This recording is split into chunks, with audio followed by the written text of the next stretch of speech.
It's been a while since the last Corona Diaries. Today is Wednesday, May 6th, 2020. A fair bit has happened, but also not a lot has happened. It's interesting. It's really starting to feel like normal now, more so than ever before. And that's not really a surprise to anyone. But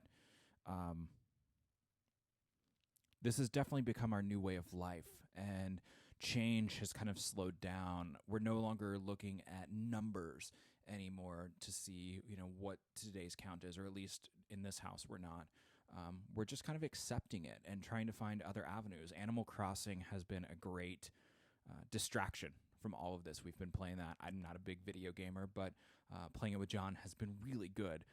And we've been playing via FaceTime with a friend in Ohio. I find that I'm connecting a lot with friends that I wouldn't normally connect with that are remote, because I'd be doing physically going out into the city and doing things with friends that are here. So that has been good. Since the last Corona Diaries, I've opened a business. Done all from ideation to legal paperwork to we've had a few sales. That's been crazy. Go snarkpile.com if you haven't seen it. Go to snarkpile.com if you haven't seen it, if I can speak. So what has been going on? We've ordered takeout for the first time in our house. We've had Thai food, and we had chicken one night. It was really nice not to have to cook. We've been cooking a lot, so it was nice to have that little break. Washington came out with a 4-phase plan. It's a staggered open back up. They're now allowing elective surgeries, things like that. Still shelter in place, no group gatherings, that sort of thing. The next phase will be, more, in recreational areas. That's the other part that opened up. And the phases progress through, like phase 3 allows non-essential travel and groups of up to 50 people in public areas. And then phase 4 is what I think we would all consider reopened fully. The governor's been very insistent that there is no timeline for this, and these are the phases that we will go through, but we will not rush through them. I very much appreciate that. Right now, the federal government is, quite frankly, fumbling things. They're allowing... Well, they're not promoting testing. They're about to disband the coronavirus task force. Why, I don't know. Numbers are still rising in the country overall. If you look at the research, places like Tennessee reopened and said, hey, go to restaurants, have a good time. And on the day that happened, that was their highest death toll yet. So the curve hasn't been flattened, hasn't even reached the apex, and states are starting to reopen. We're seeing a lot of militia type activity. People are storming the capitals and really protesting to open back up, and they just don't seem to care. And that's been very disconcerting. People just genuinely have this idea of, I don't see it, therefore it is not a problem. Kind of like world hunger or climate change. I don't see it, so it is not a problem. But this is a virus, and people are dying from it. It's very serious, and it's really sad to see people not take it seriously.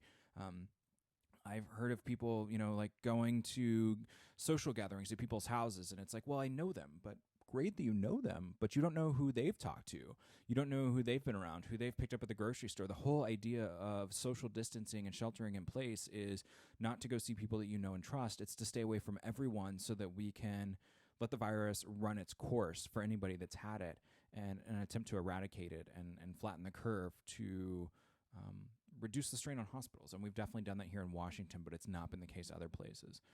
One surprising thing in Dallas County, where I grew up, there's a mandatory requirement that you wear a mask out in public. We haven't seen that in Washington State, and I'm kind of surprised by that.